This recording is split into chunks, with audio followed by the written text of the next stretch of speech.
Saludo fraterno a todas las personas que se conectan por medio de las redes sociales para seguir este taller bíblico virtual. Los invitamos a que visualicen el video sobre el rincón bíblico que hemos preparado con la comunidad bíblica del seminario. También a que aprovechen el material que diariamente sacamos sobre los personajes bíblicos, los cuales se conectan con este taller que estamos desarrollando. En esta noche tenemos la oportunidad de abordar otro tema, el cual se titula La palabra de Dios se hace carne y vive entre nosotros, el cual será presentado por el hermano Estuardo Marroquín. El hermano Estuardo Alberto Marroquín es teólogo por la Universidad Pontificia Bolivariana de Medellín. Al terminar la teología acá en el Seminario Mayor Villa Paúl, continuó su trabajo apostólico en Santiago de Veraguas, Panamá, en el Colegio San Vicente de Paúl como director. Allí también trabajó en la formación bíblica y la lectura popular de la Biblia y la formación de comunidades campesinas con el tema fe y política, además de la pastoral juvenil.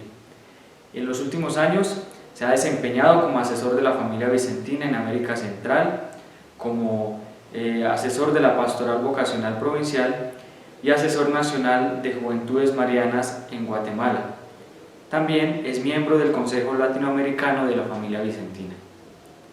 Le damos la bienvenida al hermano Estuardo y esperamos que esta reflexión en torno a la palabra de Dios, que habla en la encarnación de Jesús, ilumine nuestras vidas y pueda ayudarnos a este proceso de profundización en la palabra de Dios.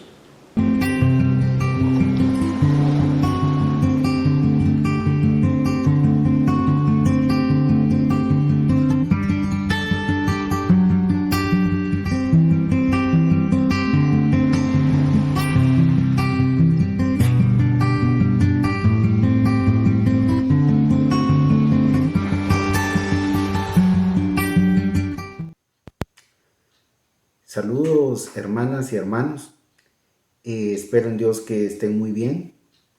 Es un gusto para mí el poder compartir con ustedes una pequeña reflexión en torno a un texto del Evangelio de San Juan. En este caso es el capítulo 1, versículo 14. Vamos a tratar de reflexionar cómo la palabra de Dios se hace carne y vive entre nosotros. Así que, bien, vamos a hacer siempre una invocación al Espíritu, a ese Espíritu que nos habita, y teniendo la certeza de que ese Espíritu es el que nos permite hacer que la palabra también pueda penetrar nuestras vidas y hacer que dé fruto, hacer que de allí surja algo nuevo, una palabra que nos alimente. Pidamos al Espíritu pues tener esa disposición, tener el corazón, la mente, nuestras entrañas dispuestas para recibir esa palabra que alimente nuestra vida, que sea luz para nuestra vida, que siga pues generando caminos nuevos. Gracias Espíritu Santo por acompañarnos, por hacer camino a nuestro lado y pues hoy simplemente disponer todo lo que somos para acoger esta palabra. Gloria al Padre, gloria al Hijo, gloria al Espíritu Santo, como era en el principio, ahora y siempre, por los siglos de los siglos. Amén. Bien, entonces vamos a iniciar en primer lugar pues leyendo el texto que el día de hoy tenemos para reflexionar, tomado del Evangelio según San Juan, capítulo 1, versículo 14. Y la palabra se hizo carne y puso su morada entre nosotros, y hemos contemplado su gloria, gloria que recibe del Padre como unigénito, lleno de gracia y de verdad. Palabra del Señor. Bien, este texto pues muchas veces lo hemos escuchado seguramente y en torno a él quizás hasta se podría escribir un libro reflexionando sobre todo lo que este texto implica para la vida de fe de un creyente, de un cristiano. ¿Mm? Bien, cabe decir de que este versículo, el 14, es parte del llamado prólogo del Evangelio de San Juan. Este prólogo va del versículo 1 al versículo 18, ahí en el capítulo 1. Normalmente los prólogos de los libros se escriben cuando todo el contenido del libro ya se ha redactado. Y al final, pues el autor realiza el prólogo, lo escribe, ¿no?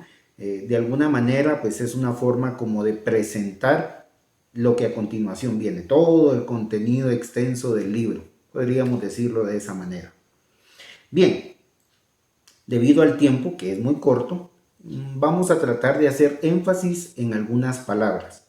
Por ello, les invito a que tengan allí a la mano pues la Biblia, para que puedan ir verificando, para que puedan ir revisando y pues si es posible ir tomando nota de algunas cosas, pues hacerlo, ¿no? Pero sobre todo tener la Biblia ahí e ir viendo, verificando. Y tomemos en cuenta de las distintas versiones de Biblia que podemos tener. En mi caso estoy usando la Biblia de Jerusalén. Bien, la primera palabra en la que quiero hacer énfasis es precisamente en la palabra palabra. El logos en griego, dabar en hebreo, la palabra es básicamente, según el sentido bíblico, una acción creadora, una acción inmediata que crea algo, que hace algo. Es una palabra que lleva acción en sí misma y está relacionada directamente con Dios, con la acción divina. Curiosamente, ¿no? O sea, esa palabra va a llevar una relación directa con lo divino, con Dios. En los escritos juánicos, no solo en el Evangelio de Juan, sino nos podemos remitir incluso a las cartas de Juan, hace referencia directamente a Jesús. Palabra refiere directamente a Jesús. Podríamos ponerle incluso un signo de igual, ¿sí? Palabra igual Jesús. Y va a manifestarlo de esa manera. Si leemos el prólogo en el versículo 1, nos va a decir que Jesús es esa palabra, ¿sí? Que el Hijo es esa palabra y que esa palabra es Dios, estaba con Dios desde siempre. Así que la referencia es bien fuerte con respecto a este término. En nuestro lenguaje, en nuestro idioma, el español, nosotros cuando queremos referirnos a algo que lleva implícita una acción, pues lo designamos como un verbo, ¿no? O sea, lleva implícita la palabra una acción, ¿no? Entonces, para nosotros ese es el verbo. Por eso es que quizás en algunas traducciones bíblicas, para darle ese sentido, ¿no? Porque desde nuestro contexto, cuando pensamos en verbo, estamos pensando en acción, una acción inmediata. En el sentido bíblico, palabra conlleva referida en primer lugar a Dios y una acción inmediata, ¿no? Entonces, esa relación es importante que la tengamos presente y lo podemos verificar en muchísimos textos, ¿no? Mencionaré aquí algunos simplemente como para que podamos remitirnos a ellos y verificar. Creo que el más claro para ver esto sería Génesis capítulo 1, versículos 3, 6, 9, 11, 14, 20, 24, 26, 29. Por mencionar allí en el relato de la creación. Y dijo Dios, y así fue, y se hizo. Entonces, la palabra pronunciada en primer lugar hace una referencia a quien la pronuncia explícitamente, que es Dios, y que genera concretamente lo que se dice. Hay una acción creadora, algo que se hace, algo que se realiza. Eso es para mencionar básicamente en el relato de la creación, ¿no? Génesis. Pero también lo podemos encontrar, por ejemplo, en el Salmo, no solo en en el Salmo 33, versículos del 6 al 9. Hay muchos otros salmos que hacen referencia también a la palabra. Lo podríamos encontrar también en Sabiduría, capítulo 9, versículo 1, y en Sirácides, capítulo 42, versículo 15. Esos son algunos de los textos que, como les digo, refieren a palabra como acción creadora, ¿sí? No es algo estático, es algo dinámico y vinculado directamente a Dios, a lo divino. Ahora, Juan es todavía más profundo, ¿no? Más certero, diría yo, al afirmar que la palabra es Jesús, que Jesús es la palabra y que estaba desde el principio y que esa palabra era Dios. Es una afirmación que va rompiendo con todo aquel esquema dentro del monoteísmo judío, que en el Antiguo Testamento pues sabemos muy bien que hacía referencia a Yahvé, como le decimos nosotros los cristianos católicos, ¿no? Jehová, como le dicen los cristianos protestantes. Entonces, haciendo esa referencia. Bien, el segundo término al cual me quiero referir es a la palabra carne. Sarx en griego, en el griego bíblico, ¿no? La koiné, y basar en hebreo, esta palabra. Entonces, carne va a tener una connotación bíblica, el sentido bíblico de debilidad, mortalidad. Es como la referencia más clara o más fuerte que puede tener esta palabra, carne, ¿sí? La parte de debilidad y mortalidad. Tengámoslo presente. Resulta que Jesús se hizo sarx, se hizo carne. ¿Qué carne se hizo? Podríamos preguntarnos. ¿Qué carne? En primer lugar, llevó un proceso normal de embarazo. Se gestó en un vientre de una mujer, María. Es decir, se fue constituyendo como cualquier proceso que ahora tenemos la dicha, gracias a los avances científicos médicos, de ver cómo es ese proceso de gestación de una nueva vida en un vientre. Bueno, en primer lugar, Jesús fue alguien que se gestó así, ¿no? 9 meses estuvo en ese proceso de gestación. Luego, pues también su proceso de parto, de nacimiento, un parto normal, no fue una cosa anormal, ¿no? Seguramente María pasó por los dolores de parto, ¿sí? Pues se dio lo que se da normalmente en ella, ¿no? Y luego todo el proceso de Jesús en su vida, todo su desarrollo, ¿no? Bebé, niño, preadolescente, adolescente, joven, hasta la adultez, con todo lo que ello implica. Entonces, tengamos por favor muy presente esta parte, esta implicación, ¿no? De lo que es carne, sarx, ¿no? Él, en todo ese proceso, estuvo sujeto a las mismas vicisitudes, a las mismas realidades, a las mismas condicionantes que el resto de los seres humanos de su época, de su contexto, y que probablemente nosotros seguimos con condiciones un poquito distintas, pero igual sujetos a la debilidad y a la mortalidad, ¿no? A todas las vicisitudes esas. Entonces, además de ello, la palabra se hizo carne, Jesús se hizo carne, carne pobre, carne marginal, viniendo de una familia que vivía en un contexto de exclusión, vamos a decir, de marginación, tal vez no de exclusión, no lleguemos hacia ese extremo, pero sí de marginación, ¿no? Venía de una realidad de José y María que vivían en Galilea, Galilea de los gentiles, decían, ¿no? y a Jesús le apodaban el Galileo.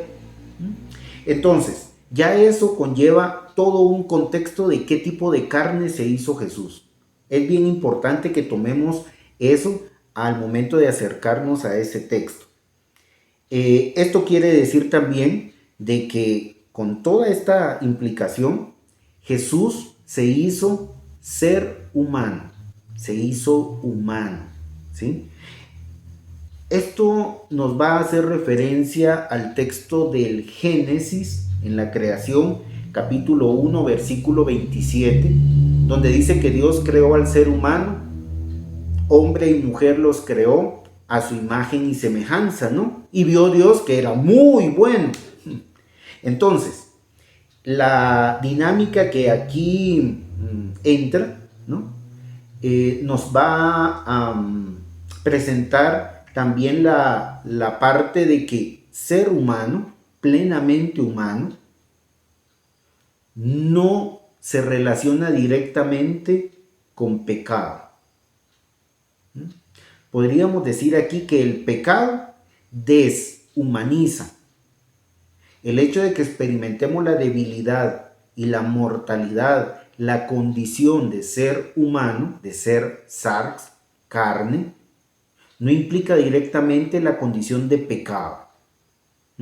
Eso por aquellas justificaciones que nosotros a veces tenemos. Es que como soy humano usted, por eso soy pecador. Ah, qué belleza, ¿no? Entonces fácilmente nos lavamos las manos, justificamos nuestro pecado como parte de nuestra humanidad, pero Dios vio que lo que hizo estaba muy bueno y la palabra se hizo carne. Entonces, ahí pueden haber algunas contradicciones con las cuales legitimamos, justificamos muchas veces nuestra realidad que nos deshumaniza. Yo creo que ya vamos viendo la implicación que tiene esta palabra carne. La siguiente palabra en la cual me gustaría hacer énfasis es en la palabra morada, tienda, ¿sí? En algunas versiones aparece tienda.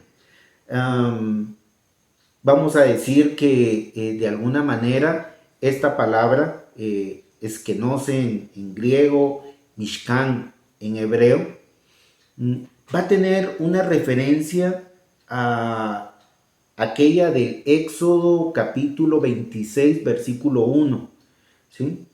Que de alguna forma ustedes recordarán que está en el contexto de Moisés y el pueblo en el desierto, ¿no?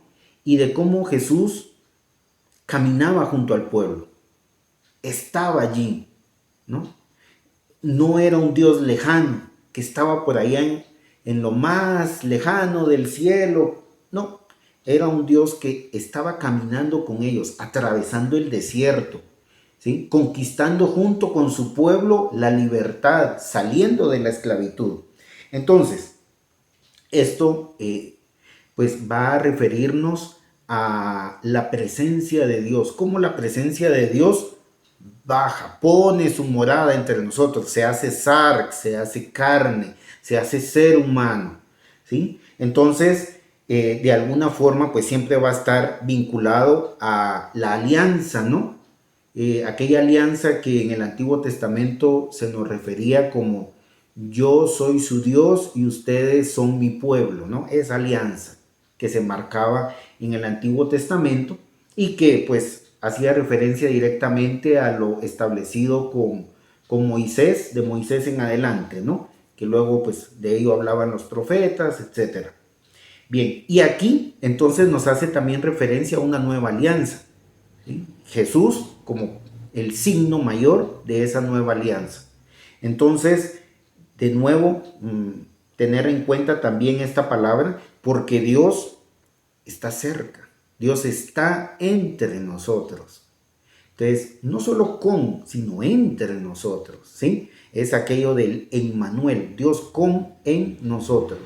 Es importante que también pongamos mucha atención en esta palabra. Y una expresión que aparece también en este versículo es la gloria de Dios. ¿A qué se referirá Juan cuando habla de la gloria de Dios? ¿Cuál será ese sentido bíblico que está ahí detrás de la gloria de Dios? Lo vamos a ver en el Evangelio completo. Aquí apenas nos está dando como una entradita, ¿sí? En primer lugar, y quizás la parte más fuerte de esto del sentido bíblico, cuando se habla de la gloria de Dios, es una manifestación a través de prodigios, signos de Dios en favor de su pueblo. Fíjense lo interesante de eso. Una manifestación de prodigios, de signos de Dios en favor de su pueblo, no contra su pueblo, ¿eh? Por eso cuando pensemos, es que este terremoto vino o esta pandemia vino para que, cuidado, Dios nos lo mandó para que, cuidado, ¿sí? Estamos hablando de prodigios, signos en favor de su pueblo, en favor, ¿sí? Entonces, esos signos que nosotros normalmente le podemos llamar milagros, ¿no? En el Evangelio de Juan son presentados como signos. Ustedes léanse el Evangelio de Juan completo y van a encontrar esos signos. Quizás el mayor de esos signos que vamos a encontrar ahí es el de la resurrección, definitivamente, ¿sí? Y por último, la palabra gracia. La palabra gracia, en su sentido bíblico, va a hacernos también la referencia de cómo con Jesús, con la palabra que se hace carne y habita entre nosotros, se pasa del régimen de la ley al del amor indefectible de Dios. El amor se convierte en la ley de la vida, ¿sí? Podemos irnos a aquella definición magistral que hace Juan en la primera carta, capítulo 4, versículo 8.